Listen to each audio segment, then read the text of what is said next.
গর্ভবতী মায়েদের জন্য ভীষণ উপকারী 6টা খাবার নিয়ে আজকে কথা বলবো। কারণ গর্ভকালীন সময়ে সঠিক খাবার মা ও শিশুকে অনেকগুলো রোগ ব্যাধি আর সমস্যা থেকে বাঁচাতে পারে। যেমন শিশুর জন্মগত ত্রুটি হওয়া, ওজন স্বাভাবিকের চেয়ে কম হওয়া, প্রিম্যাচিওর বাচ্চা হওয়া অর্থাৎ সময়ের আগেই প্রসব হয়ে যাওয়া, এইসব সমস্যার সম্ভাবনা কমায় সঠিক খাবার ও লাইফস্টাইল। প্রথমে খুব সহজ একটা খাবার দিয়ে শুরু করি, ডিম। গর্ভে শিশুর যে ব্রেইন বা মস্তিষ্ক তৈরি হচ্ছে, এই ব্রেইন যাতে ভালোভাবে তৈরি হয় সেই জন্য কোলিন নামের একটা পুষ্টি উপাদান প্রয়োজন। কোলিন আমাদেরকে খাবার থেকেই নিতে হয়, কারণ মাল্টিভিটামিন ট্যাবলেটগুলোতে সাধারণত কোলিন থাকে না। আর ডিম হলো কোলিনের খুব ভালো একটা উৎস। কোলিন ছাড়াও ডিমে অনেক ধরনের পুষ্টি উপাদান আছে। ডিমে এত ধরনের ভিটামিন মিনারেল পাওয়া যায় যে গবেষকেরা এটাকে অনেক সময় বলে নেচার্স মাল্টিভিটামিন, অর্থাৎ প্রকৃতির দেয়া মাল্টিভিটামিন। ডিম খাওয়ার সময় একটা জিনিস খুব ভালো করে খেয়াল রাখবেন, সেটা হলো গর্ভকালীন সময়ে কাঁচা ডিম আছে এমন কোনো খাবার খাবেন না। যেমন অনেকে ঘরে মেয়োনিজ তৈরি করেন, সেটাতে কাঁচা ডিম থাকে, এই খাবারগুলো এখন সম্পূর্ণভাবে এড়িয়ে চলবেন। আর ডিম খাওয়ার সময় খেয়াল রাখবেন যাতে ডিমটা ভালোভাবে রান্না হয়, না হলে সেখান থেকে ক্ষতিকর ব্যাকটেরিয়া শরীরে ঢুকতে পারে।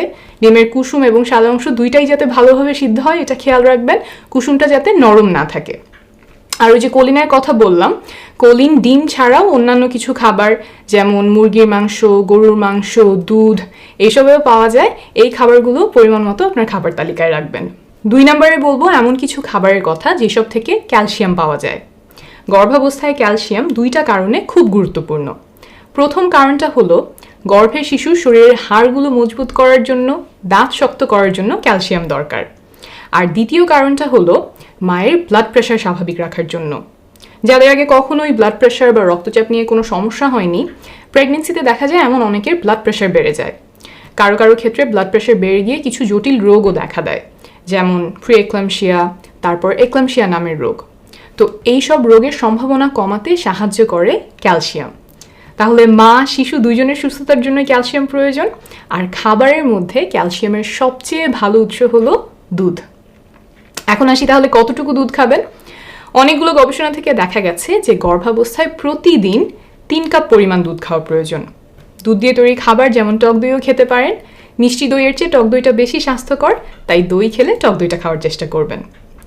আমাদের মধ্যে কারো কারো দেখা যায় যে দুধ বা টক দই খেলে একটু হজমে সমস্যা হয়। এমনটা হলে অন্যান্য সব খাবার থেকে ক্যালসিয়াম নিতে হবে, যেমন শাক, ব্রকোলি, কাঠবাদাম এইসব থেকেও ক্যালসিয়াম পাওয়া যায়।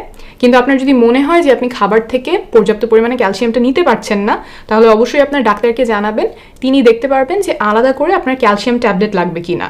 আর গর্ভকালীন সময়ে ক্যালসিয়াম এতটাই গুরুত্বপূর্ণ যে গর্ভাবস্থার প্রথম 3 মাস শেষ হওয়ার পর 4র্থ মাস থেকে আমরা সবাইকে আলাদা করে এমনিতেই ক্যালসিয়াম ট্যাবলেট খেতে বলি। এই ভিডিওটা গর্ভাবস্থায় পুষ্টিকর খাবার নিয়ে, তাই আমি ক্যালসিয়াম ছাড়াও আরও কী কী ভিটামিন খেতে হবে গর্ভাবস্থায়, কোন কোন নিয়ম মেনে খেতে হবে সেগুলো নিয়ে আলোচনা করছি না।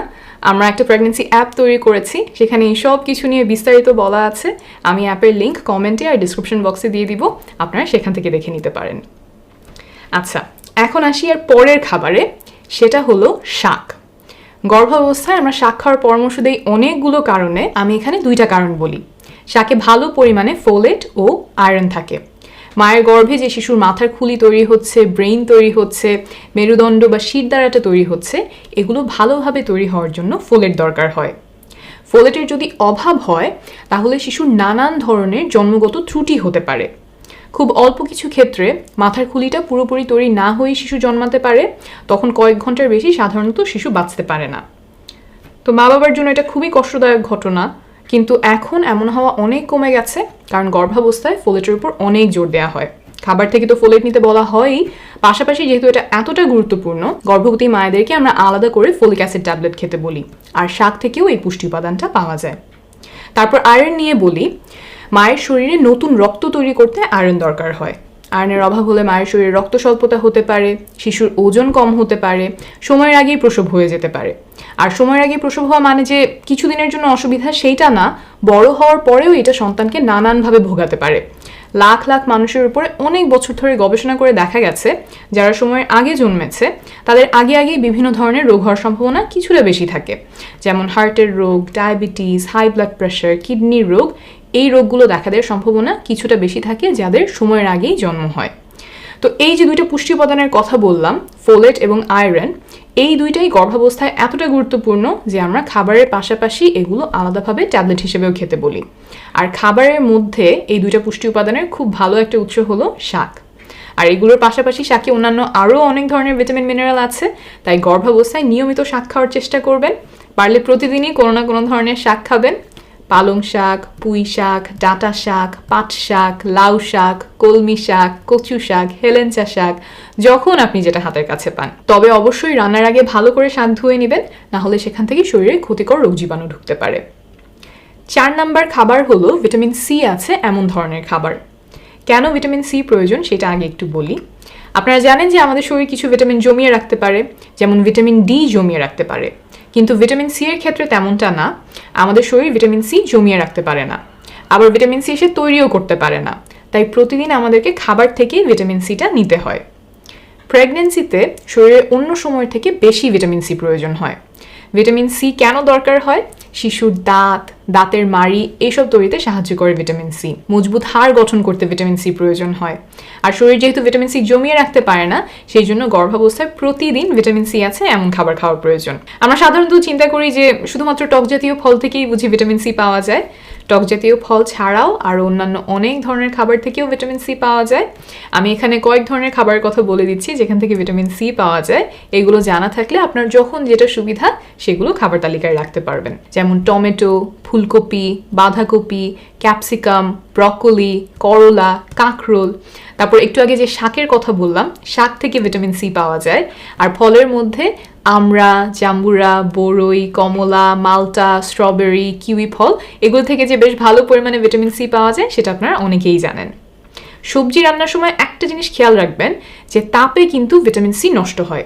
তাই অনেক তাপে বা অনেকক্ষণ ধরে সবজি রান্না করলে ভিটামিন সি নষ্ট হয়ে যেতে পারে। তাই সবজি অল্প সময় তাপ দিয়ে রান্না করার চেষ্টা করবেন যাতে ভিটামিন সি নষ্ট না হয়ে যায়। আর ফল তো কাঁচাই খাওয়া হয়, সেখানে রান্না নিয়ে কোনো চিন্তা করতে হবে না।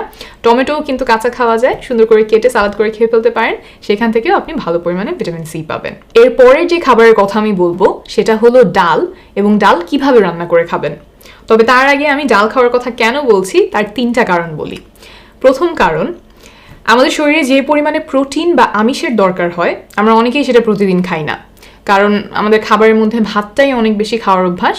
কিন্তু প্রেগন্যান্সির সময়ে শরীরের প্রোটিনের চাহিদা মেটানো এমনি সময়ের চেয়ে আরও বেশি গুরুত্বপূর্ণ, কারণ প্রোটিন গর্ভে শিশুর মাংসপেশি তৈরিতে সাহায্য করে। তো এখন প্রোটিন কোত্থেকে পাওয়া যাবে? বিশেষ করে মাছ, মাংস, ডিমে প্রোটিন বেশি থাকে। কিন্তু প্রেগন্যান্সির সময় দেখা যায় যে কেউ কেউ মাছ বা মাংস খেতে পারছেন না, কারণ এসবে গন্ধ লাগে, বমি বমি ভাব হয়, আর তখন দেখা যায় প্রোটিন খাওয়া আরও কমে যায়। তো মাছ মাংস ছাড়াও ডাল হচ্ছে প্রোটিনের খুব ভালো একটা উৎস। তাই প্রেগন্যান্সির সময় আপনি নিয়মিত ডাল খেতে পারেন, এতে করে প্রয়োজনীয় প্রোটিনের চাহিদা মেটানো সহজ হবে। এখন আসি 2 নাম্বার কারণে। অনেকের দেখা যায় সারা জীবনে কোনোদিন কোষ্ঠকাঠিন্য হয় না, কিন্তু প্রেগন্যান্সির সময় খুব প্রকট কোষ্ঠকাঠিন্যে ভোগেন। এমনকি গর্ভধারণের সময় অনেকের কোষ্ঠকাঠিন্য থেকে পাইলস বা অর্শরোগ দেখা দেয়, যেটা প্রেগন্যান্সির পরেও অনেককে ভোগাতে থাকে। তাই এই প্রেগন্যান্সির সময়টাতে কোষ্ঠকাঠিন্যের ব্যাপারে সচেতন থাকাটা খুব গুরুত্বপূর্ণ, এবং এখানেই আসছে ডাল।